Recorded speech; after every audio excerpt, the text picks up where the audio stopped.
How's it going, everybody? Today I'm going to be showing you my strategy for a solo D.F.A farm. You receive this Handcannon from the Tree of Probabilities Nightfall. It has to be the Nightfall. It cannot be a Heroic Strike or a regular Vanguard Strike. I was able to get my run down to around like 7 minutes. So if you follow me exactly, you should be able to do the same. So the modifiers I'm running are Solar Singe, Heavyweight, and Momentum. The class that I chose and I found to be the most effective was Titan Sunbreaker. This is mostly because at the gate in the Infinite Forest there is a ton of Cabal that are there, and they just love to pile up, and you just super them and you're chilling pretty much. My recommendations for guns are a Handcannon, D.F.A is a Handcannon. Midnight Coup is a fantastic choice. Better Devils is another fantastic choice. I highly recommend you use the Manannan SR-4 as a secondary or an Inaugural Address. And for your heavy, I absolutely recommend using Sleeper, or if you have it, the IKELOS shotgun. Sleeper is by far the safest way to do it and the most consistent. So that's what I chose to do. And yeah, I forgot to mention it, I am also running Lion Rampants. These come in handy during the Infinite Forest and near the end when you're about to enter in the boss room, and you can basically avoid all the ads on that like straightaway if you use the Lion Rampants and straight flip.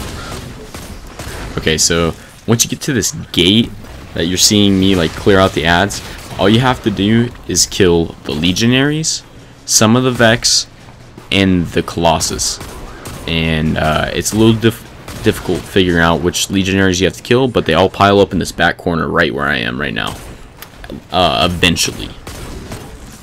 Once you figured out which ones you have to kill, it'll say new objective, and as soon as it does that, just go ahead and run through.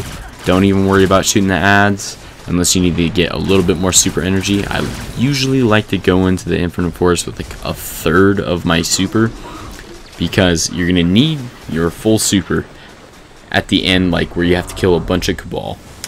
You'll see when I use it, you got to do it fast.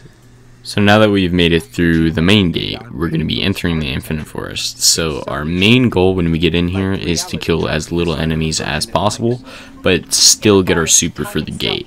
So my strategy for this was to basically not kill any of them in like the big groups, and then as like the little bridges appear in between the platforms, there's gonna be like, there's usually like 2 enemies there, so I usually kill those and then just move on, because when I kill those I'll create an orb, pick up the orb, and then just go on. Another little helpful tip for you when you're going through the Infinite Forest is to basically stay on the high ground. So you want to try to be above your enemies as much as possible, because they'll fuck you up big time. Also, this is why you run Momentum on the strike, just so you can run past all of these. You don't have to stop. There's no regenerating health or anything like that. This is such a helpful modifier. The benefits outweigh the negatives so much.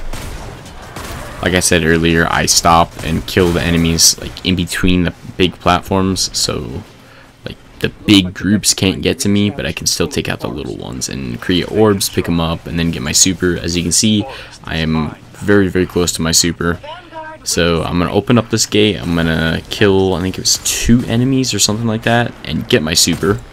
And then the gap in between this port, or like this bridge right here, to that is close enough to where I can jump it with Strafe Lift and Lion Rampants.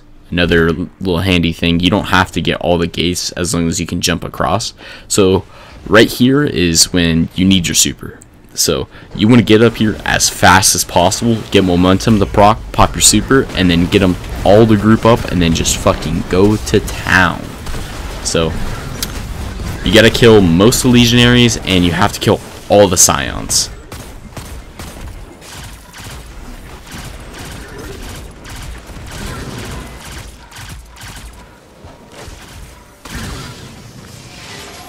Okay, we got all of them, so we're gonna be heading inside to Mercury's past or future, whatever it is.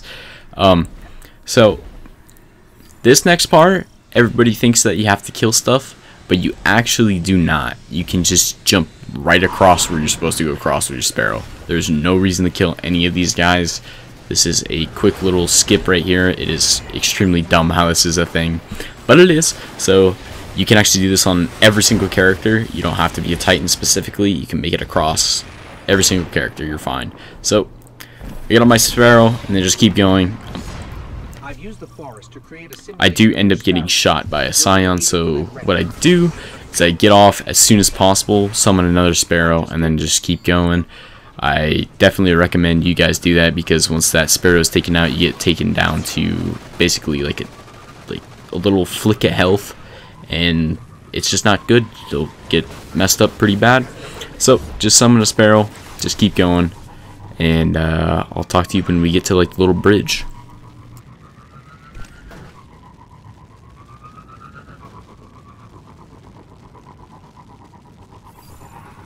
I can't tell these Cabal apart from the real thing. Okay, we made it to the bridge now. So this is when it gets sort of tricky, okay? But once you have it down, you're set. Okay, so this is where Strafe Lift and Lion Rampants come across. There's these blocks on the sides that stick out. You're going to want to jump on them, okay? So what I'm doing is going along the edges so none of the ads can really hit me. And you definitely want to look out for the incinerators. I think that's what they're called, the fucking big ass flamethrowers. So as soon as you pass this last Scion, you're good. You are in the clear. If you die, it is no big deal, because you will spawn right in front of the boss. Okay, so we've made it to the boss room. So there's a lot of ads in here. You just gotta clear them out, and you're gonna hope you get a few heavy brick drops. They're really handy to have. You can use them on the Minotaurs then. So I think I get lucky and I get one. So that's pretty nice. I could be mistaken. So what you do is place down your rally barricade on this. He can't shoot you from here, but you can shoot him. So wait for him to take damage by your thermite grenade, and then make sure you hit every single crit that you can. So you just keep going, hit him with as much as you can. I get very low, so I have to back off, but that's not a big deal, because you can finish them off really quickly. So the Minotaur spawns. I just decide to shoot 2 sleeper shots at him, because I'm going to get a brick from him anyway. So I run past everything, pick up the brick, and then I go into the second phase of the boss room. He's already extremely low, but I'm only able to get 2 shots into him, and he's got a sliver of health. So unfortunately, I can't waste ammo on, or I don't have the ammo to waste on this Minotaur, so it takes me a bit longer, so I have to fire 1 shot at him and then finish him off with primary. But next room is a piece of cake, because I get a heavy brick from him, and then I go in, reload my sleeper, and then just shoot him once, and it's over. This will work with any character. It's very easy to do with Titan, just because you have rally barricades, Sunbreakers, or you have Sunbreaker. Unfortunately, I don't get a D.F.A drop here, but it works. You don't have to hit a threshold to get a strike specific or nightfall specific loot. I was well under 10k when I got mine. So I hope you guys enjoyed. I hope this helps. Thank you very much for watching. Goodbye.